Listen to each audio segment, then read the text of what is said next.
우리의 삶은 어떤 존재인가라고 하는, 우리의 인생은 어떤 존재인가, 벌레와도 같다, 구더기와도 같다라고 고백하고 있는 이 인생이 가치 있는 인생이 되기 위해서는 어찌해야 하는가라고 하는 고민과 함께 오늘 본문의 말씀을 대하는 시간들이 될 수 있기를 바랍니다.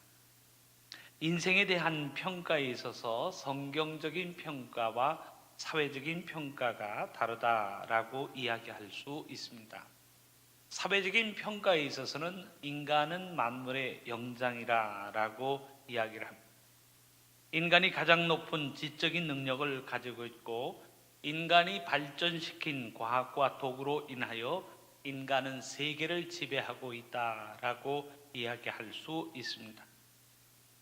이제 인간은 지구만이 아닌 다른 행성에도 접근할 수 있는 능력을 가지고 있는데, 지구상의 어떤 존재도 가지고 있지 못한 그런 능력을 인간은 가지고 있습니다. 이런 지적 능력과 발전 능력으로 인하여 인간은 만물의 영장이라고 주장을 합니다.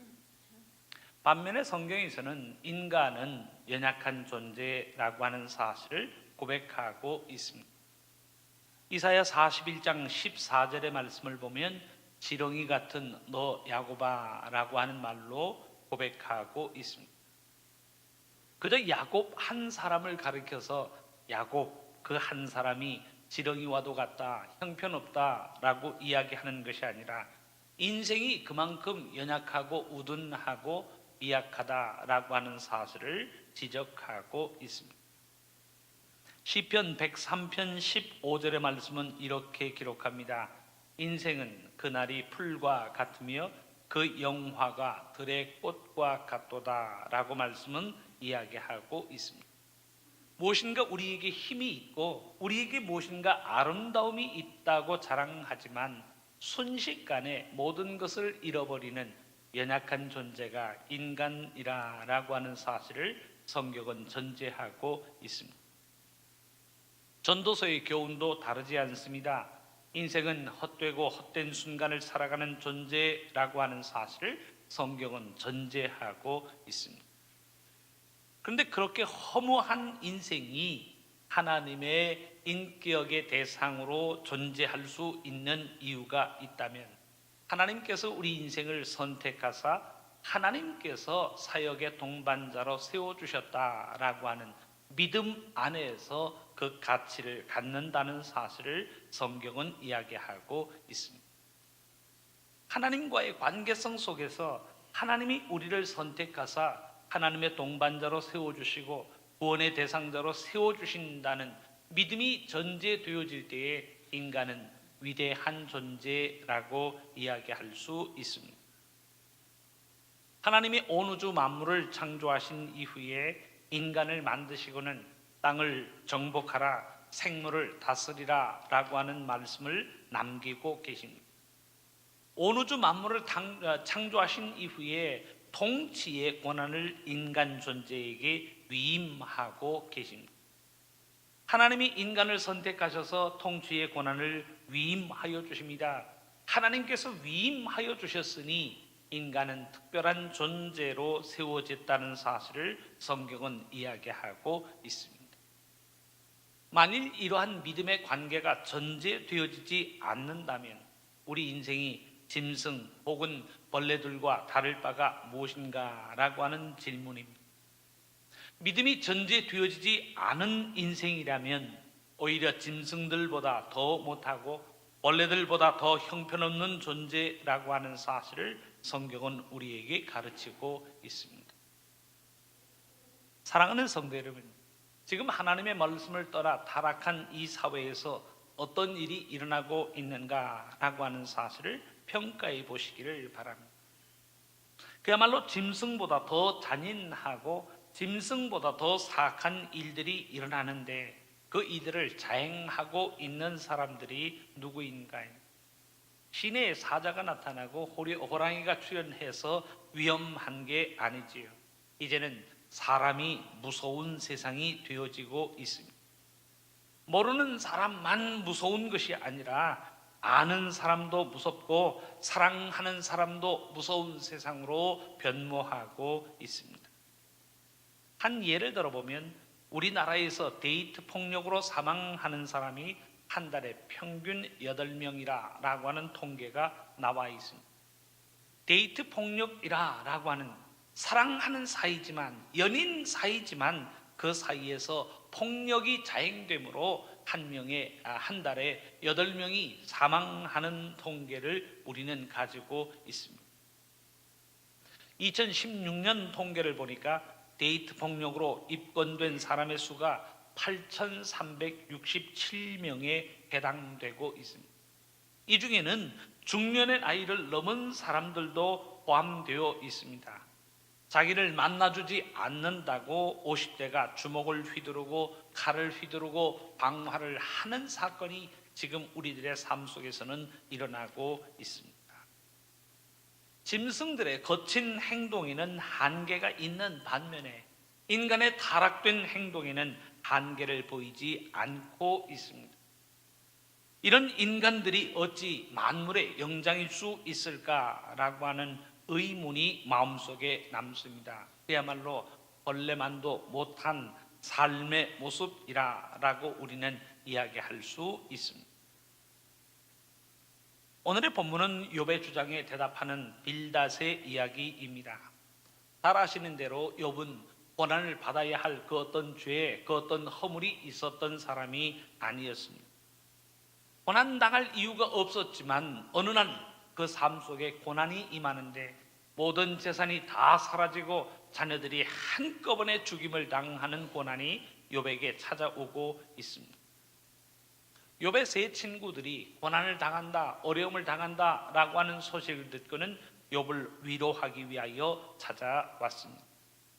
그런데 이야기를 하다가 보니까 욥의 주장과 세 친구들의 주장이 서로 부딪히면서 논쟁이 일어나고 말았습니다. 그 논쟁의 내용이 욥기의 내용입니다. 욥은 하나님으로부터 인정받는 믿음을 가졌지만 그의 믿음의 논리가 완벽하였던 것은 아닙니다. 세 친구들의 주장과 논리도 100% 무시해도 좋은 이야기들로 구성되어 있는 것은 아닙니다. 욥은 자신의 정당함을 주장하였습니다. 세 친구들의 논리는 지금의 고난과 어려움은 너의 죄로 인한 것이니 그 죄를 자복하고 하나님께 회개를 구하라 라고 하는 것이었습니다. 사랑하는 성도 여러분, 하나님 앞에서 나는 의롭다라고 주장할 인생이 어디 있겠습니까? 이런 차원에서 분명히 욥은 자신의 주장에 한계를 가지고 있었습니다. 욥에게 인정할 점이 있다면 아무리 큰 고난과 어려움 속에서도 하나님을 부인하거나 하나님을 저주하지 않았다라고 하는 그 믿음을 지키면서 이 믿음 이후에 더 큰 하나님의 은혜가 임할 것이라 라고 하는 믿음을 간직하고 있었다는 사실. 욥의 세 친구에게도 논리의 한계가 있었습니다. 고난과 어려움이 임한 것이 죄로 인한 것이라 라고 생각한다면 욥은 죄인이고 자신들은 의인이어서 고난이 임하지 않았다라고 하는 결론에 이르게 됩니다. 이런 모든 주장들도 성경적인 교훈을 나타내지 못하고 있습니다. 하지만 세 친구들의 주장을 생각해 보면 우리의 삶 속에 주는 교훈과 분명한 하나님의 메시지가 있다라고 하는 사실을 우리는 알게 됩니다. 욥기 8장 7절 말씀에 보면 우리들이 좋아하고 우리들이 잘 아는 말씀이 기록되어지고 있습니다. 내 시작은 미약하였으나 내 나중은 심히 창대하리라 라고 하는 고백이 나오고 있습니다. 욥의 고백이 아닙니다. 오늘 본문에서 이야기하고 있는 친구 빌닷의 고백입니다. 지금 네가 어려움을 당하지만 하나님 앞에 회개하고 믿음으로 바로 선다면 내 나중은 창대하여질 것이라 라고 하는 믿음의 고백을 남기고 있습니다. 욥기에 나타나고 있는 문제가 무엇인가요? 욥이 잘못된 이야기를 하고 친구들이 엉터리 이야기를 하고 있다라고 하는 것이 욥기의 문제가 아니라는 사실. 나는 죄인이 아니고 문제는 너에게 있다라고 하는 편견과 지적이 잘못되었다라고 하는 사실을 이야기하고 있습니다. 욥과 세 친구들이 공히 인정하고 있는 사실이 있습니다. 욥과 그 세 친구들이 공히 인정하고 있는 사실이 무엇인가요? 하나님 앞에서 우리 인생은 벌레와도 같다라고 하는 사실을 그들은 인정하고 있습니다. 오늘 본문 6절에서 우리에게 이렇게 교훈합니다. 하물며 구더기 같은 사람, 벌레 같은 인생이랴 라고 말씀은 기록되어지고 있습니다. 이 말씀의 선포는 4절, 5절과 그 맥락을 같이 하고 있습니다. 제가 현대인의 성경으로 4절에서 6절까지의 말씀을 봉독하여 드립니다. 말씀은 이렇게 기록하고 있습니다. 어떻게 사람이 하나님 앞에 서서 감히 의롭다고 주장할 수 있으며 여인에게서 난 자가 어떻게 깨끗할 수 있는가? 하나님의 눈에는 달도 밝지 않고 별도 깨끗하지 않은데 하물며 벌레와 구더기에 지나지 않는 사람이야 말할 것이 있겠느냐라고 하면서 욥에게 대답하고 있습니다. 전제하고 있는 내용은 우리의 인생은 미약한 존재라고 하는 사실을 이야기하고 있습니다. 하나님은 주권과 위엄을 가지고 높은 곳에서 화평을 베푸시는 분이심을 고백하면서 그 하나님의 위대하심과 하나님의 능력과 하나님의 영화에 비교하여 본다면 인생은 벌레요, 인생은 구더기에 지나지 않는다라고 하는 사실을 본문은 고백하고 있습니다. 오늘 본문에서 이야기하고 있는 빌닷의 이 고백은 정확하게 성경이 교훈하고 성경이 전하는 인생관이 무엇인가라고 하는 것을 담고 있습니다. 그 내용대로 한다면 인생은 만물의 영장일 수 없다라고 하는 사실을 분명히 이야기하고 있습니다. 능력에 있어서도 지혜에 있어서도 인생은 만물의 영장일 수 없다라고 하는 사실을 분명히 이야기하고 있습니다. 동물의 세계를 생각해 보면 인간보다 훨씬 더 뛰어난 능력을 가지고 있는 존재들이 얼마나 많은지 모릅니다. 여러분들은 몇 미터까지 물속 잠수를 하시나요? 올해는요 해저 5,000m까지 잠수할 수 있는 능력을 가지고 있습니다. 여러분들은 한 번 간 길을 다 기억하시나요? 쥐는요 아무리 복잡한 미로 속에 집어넣어도 한 번 간 길을 정확하게 기억하고 자신의 나갈 길을 찾는 능력을 가지고 있습니다. 여러분들 중에 시력이 제일 좋으신 분들이 어떤 분들인가요? 2.0 아무리 좋아도 2.0이지 않습니까?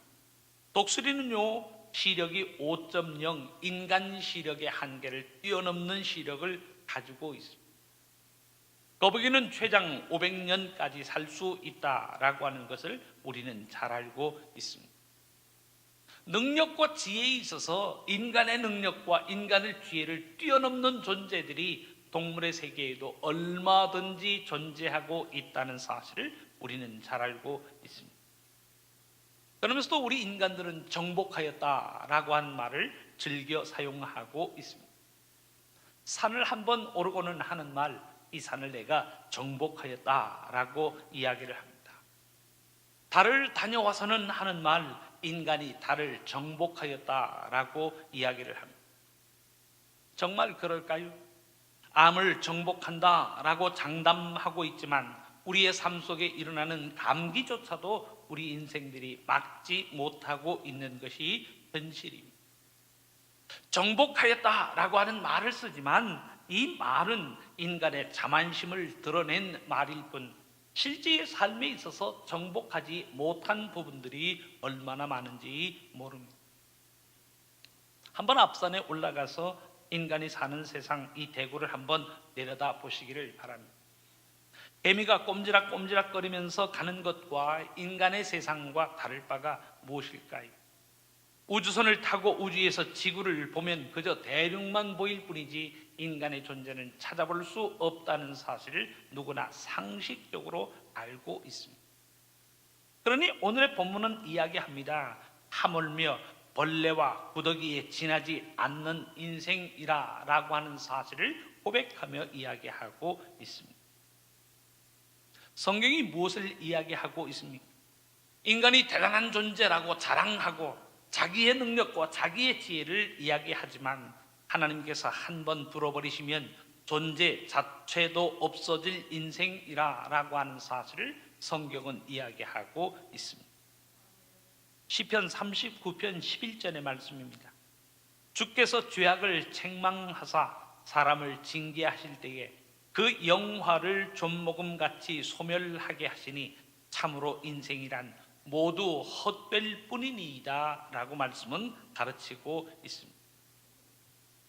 전도서 3장 19절의 말씀을 보면 인생이 당하는 일을 짐승도 당하나니 그들이 당하는 일이 일반이라 다 동일한 호흡이 있어서 짐승이 죽음같이 사람도 죽으니 사람이 짐승보다 뛰어남이 없으면 모든 것이 헛됨이로다 라고 말씀은 기록하고 있습니다.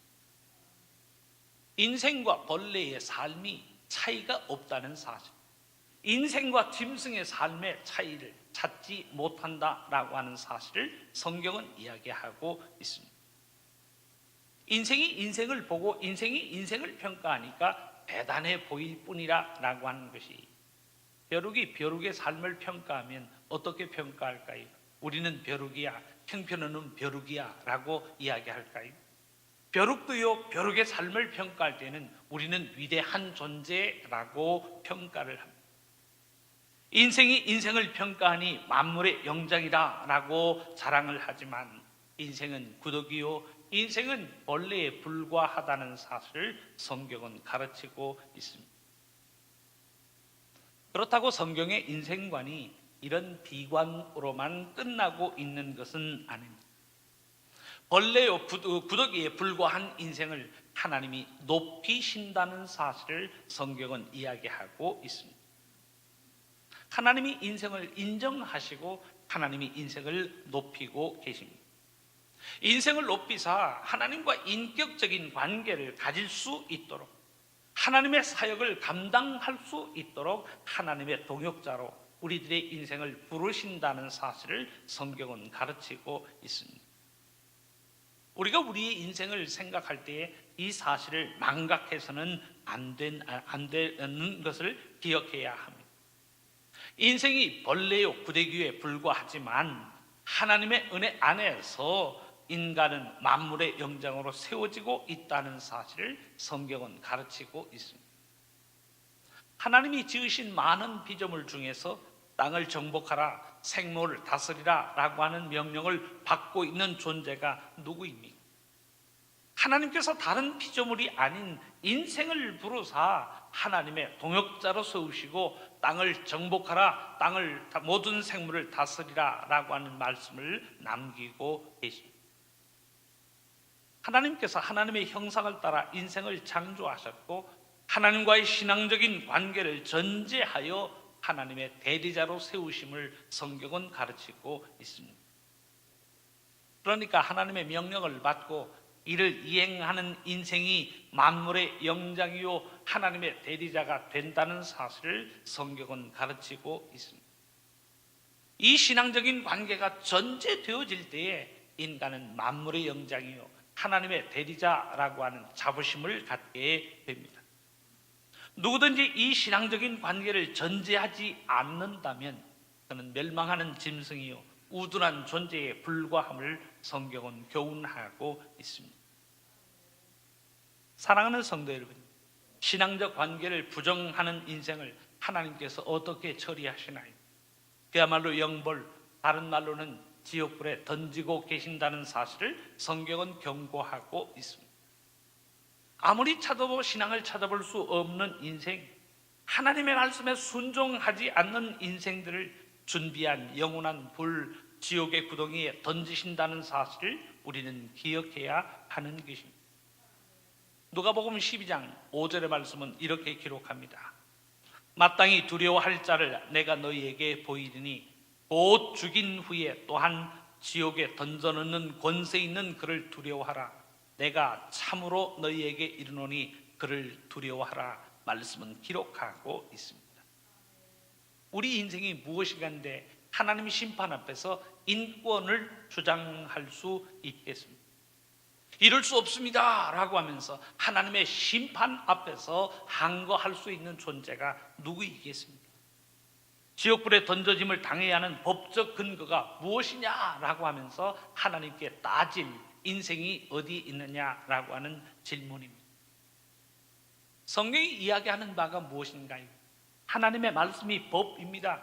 하나님의 명령이 정의와 공의라고 하는 사실을 우리에게 가르치고 있습니다. 하나님과의 신앙적인 관계가 전제되어지지 않는다면 인생은 벌레 취급을 당하고 버러지 취급을 당한다라고 하는 사실을 성경은 경고하고 있습니다. 신앙적인 관계가 전제되어질 때에 하나님은 우리를 하나님의 자녀로 인정하여 주십니다. 하나님의 후사로 세워주십니다. 신앙적인 관계가 전제되어지지 않는다면 인생은 버러지요 벌레로 취급되어서 죽임당하고 만다는 사실을 말씀은 우리에게 가르치고 있습니다. 욥기 38장으로 건너가 한번 생각해 보십시오. 욥과 세 친구들이 논쟁을 벌인 이후에 하나님께서 말씀하십니다. 그 하나님의 말씀하시는 내용이 욥기 38장에서 41장까지 기록되어지고 있습니다. 하나님이 그들의 이야기를 다 들은 이후에 하나님의 말씀을 남기십니다.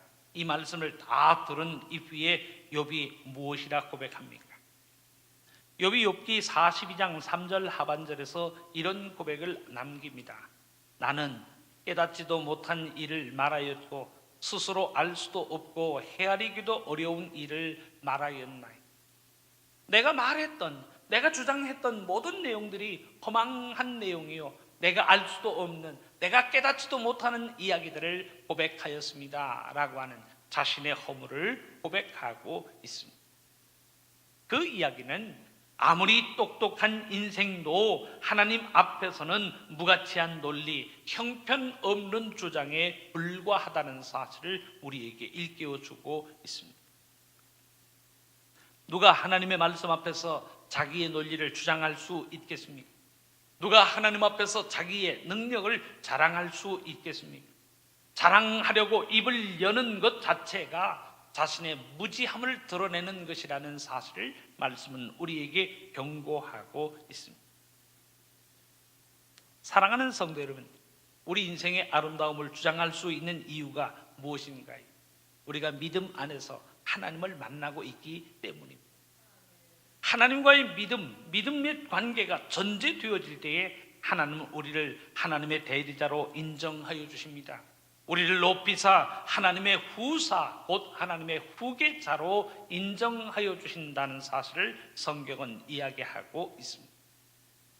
이 믿음의 관계가 전제되어질 때 인간은 만물의 영장으로 세상을 다스립니다. 세상의 모든 생물을 지배할 수 있는 권한을 하나님으로부터 부여받은 하나님의 대리자, 하나님의 동역자로 인정되어진다는 사실을 성경은 이야기하고 있습니다. 그러나 이 믿음의 관계가 전제되어지지 않는다면 인생은 한낱 벌레요 구더기와도 같던 존재라고 하는 사실을 성경은 경고하고 있습니다. 만민의 우상이요 세계 남성의 우상처럼 군림했던 사람이 미국의 여배우였던 마릴린 먼로였습니다. 지금도 이 사람의 생애 주기를 기억하면서 지금도 회고하면서 그의 아름다운 추억을 회상하는 많은 행사들이 지금도 이루어지고 있습니다. 이 마릴린 먼로가 살아생전에 이런 고백을 하였습니다. 마릴린 먼로의 고백입니다. 난 한 여성이 가질 수 있는 모든 것을 가졌습니다. 나는 젊고 아름답습니다. 나는 돈도 많고 사랑에 굶주리지도 않았습니다. 수백 통의 팬레터를 매일 받습니다. 나는 건강하고 부족한 것이 없습니다. 나는 미래에도 그렇게 살 것이라고 확신합니다. 얼마나 당당한 이야기인가요? 그 뒤에 그의 고백이 이렇게 이어집니다. 그런데 웬일일까요? 나는 너무나도 공허하고 불행합니다. 뚜렷한 이유를 찾을 수는 없지만 나는 불행하다고 느끼고 있습니다. 그는 그렇게 고백을 하였습니다. 그러던 어느 날 말린 몰로는 1962년 어느 날 저녁에 자살로 자신의 삶을 마감하고 있습니다. 자살하기 전에 그가 남긴 한마디의 문장이 다음과 같습니다. 나의 인생은 파장하여 문 닫는 해수욕장과도 같다라고 하는 말을 남기고 그는 자살로 자신의 삶을 마감하고 있습니다. 가지지 않은 것이 무엇인가요? 다른 사람들 앞에 설 때 얼마나 당당한 모습으로 손짓만 하여도 모든 남성들의 마음을 휘어잡을 수 있었던 사람이 말린 몰로입니다. 그런데 정작 자신의 삶 속에 밀려드는 그 허망함을 견디지 못하여 그는 자살로 자신의 삶을 마감하고 있습니다. 이게 인생 아닌가요? 솔로몬도 이야기하였습니다. 권력을 가지고 부를 가지고 원하는 모든 여성들을 다 가지고 차지했던 솔로몬이 자신의 삶에 대하여 남긴 말은 헛되고 헛되며 헛되고 헛되니 모든 것이 헛되도다라고 하는 그 한마디의 고백을 남기고 있습니다. 사랑하는 성도, 우리 인생이 가지고 있는 지혜와 재산 의지하지 마시기를 바랍니다. 내가 무엇인가 할 수 있다는 능력과 지혜와 친구관계 그거 의지하지 마시기를 바랍니다. 아무리 내가 많은 것을 가지고 모든 것을 알고 있다라고 할지라도 하나님과의 신앙적인 관계가 전제되어지지 않는다면 그 인생은 벌레요 두더지 같다라고 하는 사실을 기억해야 할 줄로 압니다. 우리의 인생이 아름다운 이유가 어디에 있습니까? 하나님께서 인정하여 주시고 하나님이 높이실 때에 인생은 만물의 영장이 될 수 있다는 사실을 말씀은 가르치고 있습니다. 하나님이 인정하여 주시고 하나님이 권한을 부여하여 주실 때에 인생이 아름답고 하나님의 영광과 존귀로 옷 입을 뿐만 아니라 하나님의 대리자로 행복한 가치 있는 삶의 순간순간을 살아간다는 사실을 말씀은 가르치고 있습니다. 인간됨의 조건이 무엇입니까? 묻는다면 성경은 대답합니다. 하나님을 알고 그를 신뢰하고 의지하는 믿음이 인간됨의 조건이라고 답하고 있습니다. 그 믿음을 가지고 나아갈 때 하나님은 우리의 인생을 참된 인생으로 인정하여 주십니다. 믿음이 있는 인생을 높이 드사 하나님의 대리자, 하나님의 동역자로 인정하여 주시고 세워주신다는 사실을 말씀은 가르치고 있습니다. 내 힘과 내 의지를 의지하는 것이 아닌 하나님의 말씀을 의지하고 믿음 안에서 가치 있는 인생, 복된 인생으로 살아가는 우리들의 삶이 되어야 할 줄로 믿습니다. 이 믿음 꼭 부여잡고 가치 있는 인생으로 살아가는 우리 모두가 될 수 있기를 주님의 이름으로 축원합니다.